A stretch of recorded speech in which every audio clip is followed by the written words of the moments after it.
This is a very crucial concept for me and for virtually all of us. It's this idea of taking your life in your own hands and being the kind of person that you choose to be, and understanding that everything that comes your way is an opportunity, is a blessing. My opportunity to help so many people and to create wonderful things for others, including myself, would never ever have materialized without that. And I see that, and I see the need for that, and I believe in it. And I also want to say to you, whatever you got inside of you is not the result of what anybody else puts there. It's the result of what you decide to have inside of you. You came into this world with nothing. That's how you're going out. And the time that you have here, what you have is your uniqueness, your specialness, and you don't need anything else. Now think on this. If you don't know how to appreciate what you have and where you are in your life, you don't need anything else. Because if you do get something else, you won't know how to appreciate that either. You'll just want more. Or you'll want it to be different. Or you'll want it to be the way it used to be. Or you'll want someone else to be the way you think they should be. Successful people or no-limit people or self-actualizing people, or inner-directed people, whatever labels that have been put on them by great thinkers and philosophers and therapists and people that have looked at human beings, these kinds of people are people who always have enough. And this little metaphorical story really tells us that when we are living at ordinary human awareness, there's nothing wrong with those who are out there who can help us to suffer in comfort, all right? And many of us have learned to do that and accept that and say, all right, as long as I'm comfortable, even if I'm suffering, it's okay. But there are those who have keys, and those keys can open the prisons. And what we have to do in order to get to that place where we can take the keys and unlock the self-imposed prisons, or the prisons that we have given ourselves on the basis of what we have come to believe is our limitations, what we can and can't do. We have to let go of that. And I call it rewriting our agreement with reality. We literally have to make a whole new contract with what it is that I perceive to be what is possible for me. And in order to do that, we have to shift out of the things that we have come to believe in, and everything that you came to this program watching tonight that you believe in was handed to you by someone else outside of you, was handed to you by the experiences or testimony of someone in the past. So how do we get past what we believe in or what has been handed to us and still honor it and be grateful for all of the teachers and all of the people who have come before us? So what we have to learn to do is let go of that tribal consciousness and shift to what I call a knowing. Now, there's a big difference between what you believe and what you know. Everything that you know is something that you have made conscious contact with. Conscious contact. So there's nobody out there watching, there's nobody in this world who knows how to swim, who learned it by somebody else telling them that you can swim. And I'd like to suggest that there's a big difference between knowing about a divine presence, knowing about a sacred awareness, knowing about God, and knowing God. There's a big difference. Just like there's a big difference between knowing about the possibility of being able to heal myself of something that is bothering me, perhaps a disease process. I perhaps may believe that it's possible because I've read other people and I've heard others say it. And I've read the testimony and I've listened to the tapes and I've gone to the seminars.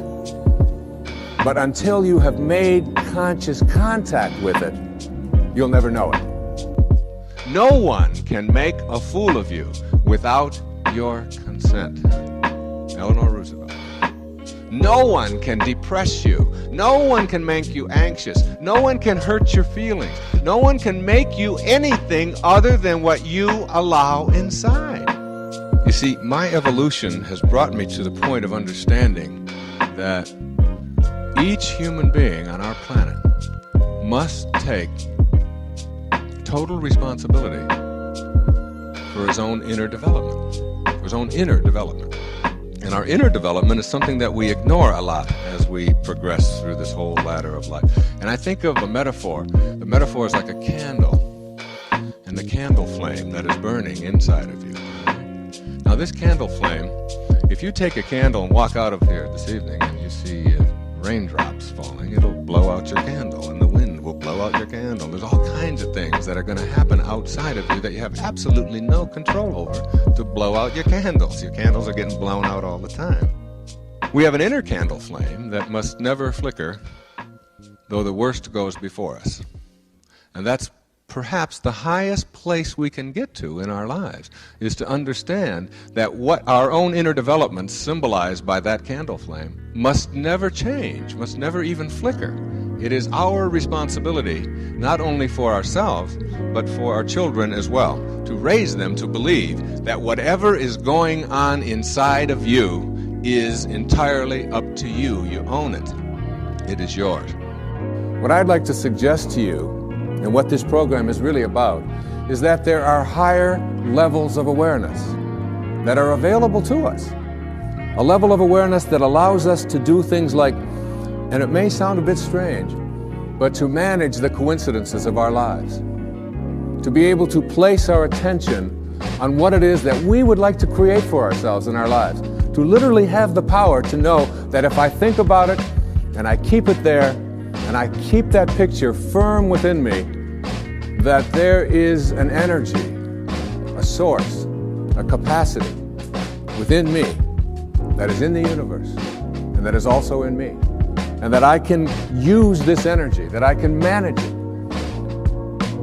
There are many ways to get the things that we want for ourselves in our lives, but basically it all begins with how we choose to think.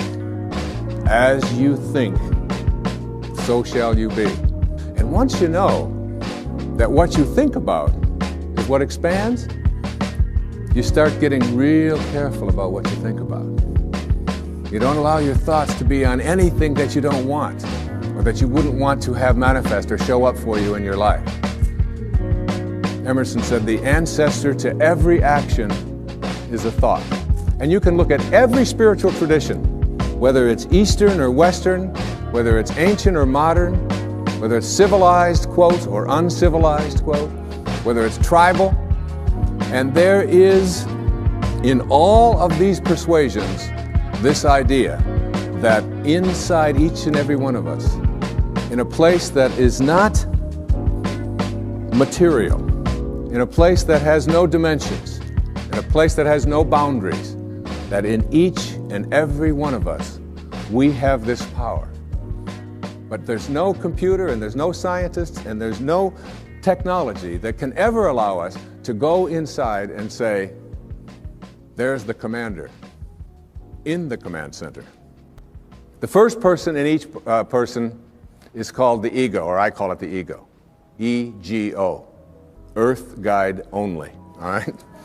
This is the part of us that says who I am is separate from you, separate from God, separate from my environment, and therefore I'm in competition with, and my value is based upon how much I get, how much my stuff is worth, how much better looking I might be, or how much more attractive I might be, how much more money I might have, the value of my possessions, and so on. What is mine? So it's not mystical awareness which says I am connected. It is that individual lower level of awareness which says my ego. This is mine. Also in each and every one of us there's another person. And this other person is called what I call the sacred self, or the higher self. And this sacred or higher self really doesn't care how much you get. It doesn't care who you're better than. It doesn't care how much stuff you have. It's not interested in any of that. The problem is that we very seldom listen to it. We pay very little attention to it. This higher or sacred part of us wants only one thing. It wants us to be at peace. And basically, we know that we're only here for a very short time. And being able to choose peace which is what the sacred part of you begs you, the higher self. Once you get that, you begin to shift away and you stop telling yourself that the people who are close to me in relationship with me are the people who don't belong there. Let's practice with each other, being kind rather than being right. And it was transformative.